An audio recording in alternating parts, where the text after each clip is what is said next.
Hey guys, it's Gunther here from Outdoorphoto. Thank you for joining us and having a look at the first impressions on the new Sony Alpha A7 IV. We had a field test with the camera and we had to go out and take a look at what is this camera for. And it truly is an impressive upgrade from the A7 III. We had a look at shooting landscapes, shooting wildlife, shooting portraits on a trip away with the family.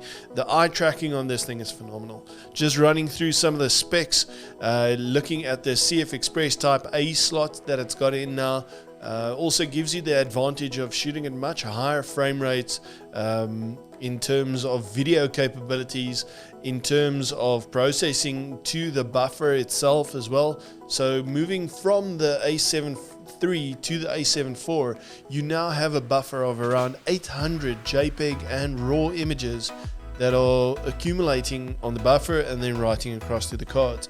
The camera itself has two memory card slots. The one is a specifically designed dual card slot, so it can either take the CF Express Type A cards, or you can put a SD card in there. The SD slot that is also extra on the camera gives you the capability to have a run over card, so if the one card is full, it will process across to the other one. You can shoot backups, you can use two SD cards if you wish. The options are there. The great thing about this new body, it's got a 5.5 stop image stabilizer built into the camera, which along with the new processor that has been adapted from the A1 down to the A7 Mark IV, is quite an impressive system. My favorite new update on this camera specifically would definitely be the new menu layout. It is a much friendlier system versus the older Sony systems. It is something that they have brought out in the Alpha 1 series, and they have now merged it across to the rest of their systems in terms of the A7 Mark IV. It is a much easier to navigate system. It just makes sense. Personally, I never had a good time or good experience in terms of navigating through the Sony menus. This definitely is an improvement. The 33 megapixels also gives you the capability of cropping into images quite extensively. As you can see in some of these images, we took it out to do some wildlife stuff, shot some action with a cheetah trying to capture an eland. Impressive as it is, I was shooting with a 70-200, and we'll get to that in a second. But shooting with a 70-200, we were quite a distance away from the action. Managing just to pick up the camera because it's so light and easy to use, point it in the right direction, snap the shots, and with the 33 megapixels, we've got the opportunity of cropping in quite extensively.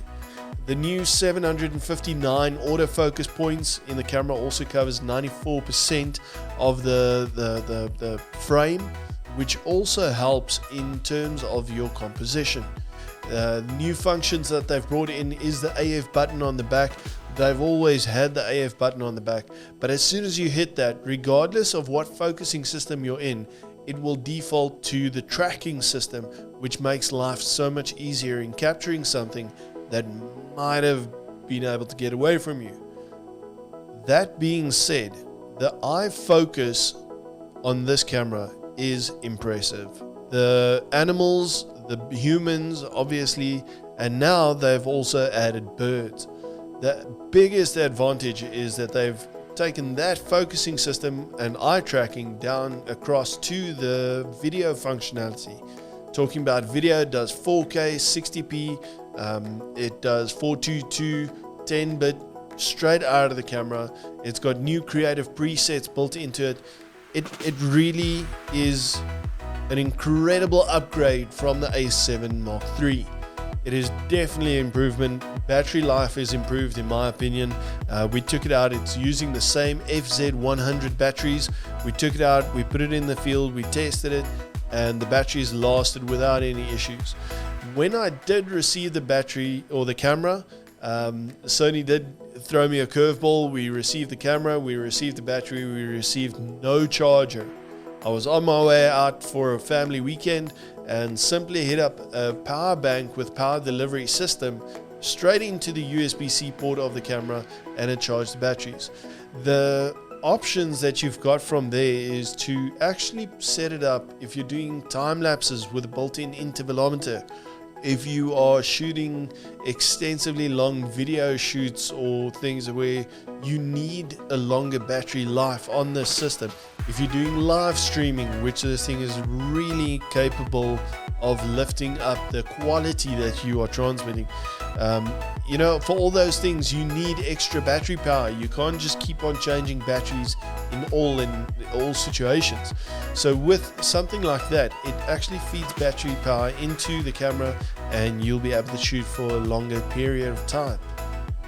One of the great things I just want to touch on quickly is this new 70-200mm. We've been able to shoot with the 70-200 f2.8 OSS GM. That's a Grandmaster lens, and what an impressive upgrade. It is the lightest 70-200mm full frame lens for mirrorless systems on the market. It's weighing in at, I think it's 1,045 grams. It was so easy to handle. Getting into situations in the field, trying to take a shot out of the window, just a quick snap. It's light, it's easy to use, and it just makes it so much easier to carry around your gear if it's lighter, instead of leaving it at home and not being able to shoot. Guys, this is definitely a huge improvement from the A7 III to the A7 IV. A7 III we used to be shooting at 24.4 megapixels. They've bumped it up to 33 megapixels on this specific body. It's a back illuminated sensor, a more practical system for guys to use in whatever conditions. If you're looking for a camera that'll cover you for wildlife or sport, for weddings, for portraits, for travel, for street, for you name it, this camera will be able to do it really well. Guys, get in contact with some of the guys here in the shop at Outdoorphoto. Contact us, have a chat with the guys, and come and have a look at this thing. I can highly recommend getting one of these in your hands. If you are a Sony shooter, and also have a look at the 70-200mm that is on the way out. That is truly impressive upgrade from the previous version. Guys, thank you so much for watching this. Hope you guys enjoy the day and stay safe.